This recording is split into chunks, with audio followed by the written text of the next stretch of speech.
નમસ્કાર દર્શક મિત્રો, N7 ગુજરાતી ન્યૂઝમાં આપણું હાર્દિક સ્વાગત છે।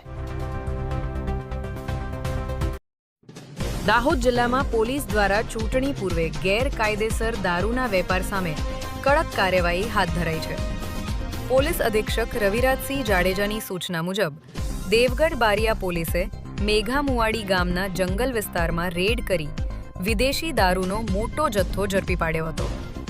રેડ દરમિયાન તાડપત્રી નીચે છુપાવેલી 75 પેટીમાં ભરેલી 2640 બોટલ મળી આવી, જેની કિંમત 6.41 લાખ રૂપિયાથી વધુ છે।